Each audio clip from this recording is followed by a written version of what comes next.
ഈ ദൃശ്യങ്ങളിൽ പ്രേക്ഷകർ കാണുന്നത്. ഏറെ വേദനിപ്പിക്കുന്നത് ഹൃദയഭേദകമായ കാഴ്ചകൾ കാണാം. വലിയ ദൂരെ നിന്നും നമ്മൾ നോക്കുമ്പോൾ അതിൻ്റെ വ്യാപ്തി എത്രത്തോളം ഉണ്ടെന്ന് മനസ്സിലാവും. ഈ പ്രദേശമാകെ ജനവാസ മേഖലയായിരുന്നു. അവിടെ സ്കൂളുകളുണ്ടായിരുന്നു, അവിടെ അമ്പലങ്ങളും പള്ളികളും ഉണ്ടായിരുന്നു. എല്ലാം പലതും തകർത്തെറിഞ്ഞുകൊണ്ടാണ് ഈ ഉരുൾപൊട്ടൽ വന്നത്. ഇന്നലെ രാത്രി 1:30 മണ്ണൊക്കെ ഞങ്ങൾ ടെറസിന്റെ മേലെ കയറി നിന്ന് അവിടെ നിന്നിട്ട് കുറച്ചാൾക്കാർ അവിടെ മേലെ കയറി നിന്ന്. അപ്പോൾ എല്ലാവരും കരച്ചിലും വിളിച്ചിലും. നമ്മളെ തൊട്ടടുത്തുള്ള വീടൊക്കെ അടിയോടെ പോയി. അതിലൊന്നും ആരുമില്ല, വീടേ കാണില്ല. അവിടെ അവരെന്തായിന്ന് അറിയില്ലല്ലോ. മരണപ്പെട്ടു എന്നും പറയുന്നുണ്ട്, ജീവിച്ചിരിക്കണ ഒരു ഹോസ്പിറ്റലിൽ കൊണ്ടുപോയിക്കണമെന്നും പറയുന്നുണ്ട്. എന്താന്നുള്ള ശരിക്കിനുള്ള വിവരമൊന്നും അറിയില്ല. അതിൻ്റെ മുന്നേ ഞങ്ങൾ രക്ഷപ്പെട്ടതായിട്ട് ഞങ്ങൾക്ക് ജീവൻ തിരിച്ചു കിട്ടി.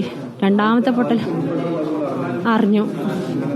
അത് അതിൻ്റെ മുന്നേ എൻ്റെ ഹസ്ബൻഡിൻ്റെ വാപ്പ തൊട്ടടുത്താണ്. അപ്പോൾ പറഞ്ഞു 1:30 ആയിട്ടില്ല, 1:15 ആയിട്ടേ ഉള്ളൂ സമയം. അപ്പോൾ പറഞ്ഞു, മോനെ എനിക്ക് പേടിയാകുന്നുണ്ട്, നല്ല മഴ പെയ്യാണ്, നമ്മളെന്താ ചെയ്യുക എന്ന് ചോദിച്ചിട്ട് ഫോൺ വിളിച്ച് ഞങ്ങളുള്ള വീട്ടിലേക്ക് ഫോൺ വന്ന്. അപ്പോൾ പറഞ്ഞപ്പോൾ സമയം 1:30 അല്ലേ, നമ്മൾ എവിടേക്കാണ് പോകണം, നമുക്ക് ഇവിടെ തന്നെ നിൽക്കാം. അത് കഴിഞ്ഞത് ഈ ശബ്ദം കേൾക്കുകയാണ്. ഞങ്ങൾ പുറത്തിറങ്ങിയതാണെങ്കിൽ ഞങ്ങൾ പോയിട്ടുണ്ടാവുമായിരുന്നു. ഉള്ളിലായതിനെ കൊണ്ട് രക്ഷപ്പെട്ടതാണ്. നിലക്കറി അപ്പോഴത്തേന് ഞങ്ങൾ വേറെ വീട്ടിലേക്ക് ഞങ്ങൾ മാറി. അവിടെ നിന്ന് ഇറങ്ങി ഓടി. കുറച്ചൊന്ന് ഒഴുക്ക് നിന്നപ്പോൾ ഞങ്ങൾ റിപ്പോർട്ടറിന്റെ ആകാശ ദൃശ്യങ്ങൾ പ്രേക്ഷകർ കാണും. നിരവധി പ്രേക്ഷകർ ആവശ്യപ്പെട്ടിരുന്നു ഈ ആകാശ ദൃശ്യങ്ങളുണ്ടെങ്കിൽ ഈ അപകടത്തിന്റെ വ്യാപ്തി മനസ്സിലാക്കാൻ സാധിക്കും. നോക്കൂ, ഹൃദയഭേദകമായ കാഴ്ചയുടെ ആകാശ ദൃശ്യങ്ങളാണ് പ്രേക്ഷകർ കാണുന്നത്. റിപ്പോർട്ടറിന്റെ സ്ക്രീനിൽ കാണുന്ന ദൃശ്യങ്ങൾ എത്രമാത്രം ഭീതിതമായ കാഴ്ചയാണ് എന്ന് പ്രേക്ഷകർ നോക്കൂ.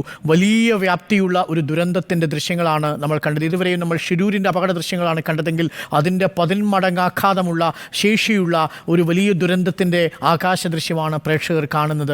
ഹൃദയം ഉള്ളുലയ്ക്കുന്ന കാഴ്ച, ഹൃദയം നോവുന്ന കാഴ്ച. പല വീടുകൾ, പള്ളികൾ, അമ്പലങ്ങൾ, സ്കൂളുകളെല്ലാം തകർന്ന് തരിപ്പണമായ കാഴ്ച. അവിടെ ഒരു ചെറിയ പുഴയുണ്ടായിരുന്ന പ്രദേശത്താണ് ഒരു വലിയ പുഴയായി, ഒരു കടലായി ഒരു വലിയ ദുരന്തം ഇരച്ചെത്തിയത്. ഇന്നലെ രാത്രി 1:15, പിന്നീട് 2:30 ആകുമ്പോൾ, പിന്നീട് 4 മണിക്ക് ചൂരൽമലയും ഈ മുണ്ടക്കൈ ഗ്രാമത്തെയും ഒന്നാകെ വിഴുങ്ങിയ സംഹാര താണ്ഡവമാടിയ ഉരുൾപൊട്ടലിൻ്റെ ആകാശ ദൃശ്യങ്ങളാണ് പ്രേക്ഷകർ കാണുന്നത്. അത്രമേൽ വ്യാപ്തിയിലുള്ളൊരു ദുരന്തത്തിനാണ് നമ്മൾ സാക്ഷ്യം വഹിച്ചിരിക്കുന്നത്. വലിയ അലേർട്ടൊന്നും ആ ഭാഗത്തുണ്ടായിരുന്നില്ല. മഴ പെയ്യും, റെഡ് അലേർട്ട് എന്നതിനും അപ്പുറത്തേക്ക് വലിയ രീതിയിൽ ആളുകളെ മാറ്റി താമസിപ്പിക്കേണ്ട സാഹചര്യമുണ്ടെന്ന് ആരും കരുതിയിരുന്നതുമില്ല. പക്ഷേ വലിയ ദുരന്തം വന്ന് ജീവനെടുക്കുന്ന കാഴ്ച നമ്മൾ കാണുന്നു.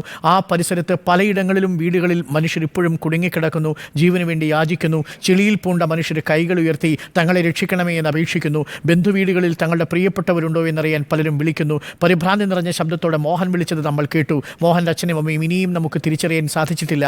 എവിടെയാണെന്നറിയില്ല. ട്രീ വാലിയിലില്ല, ഒപ്പം മദ്രസ സ്കൂളിൻ്റെ പരിസരത്തുമില്ല. എവിടെയാണവരെന്ന് നമുക്ക് തിരിച്ചറിയാനാവില്ല.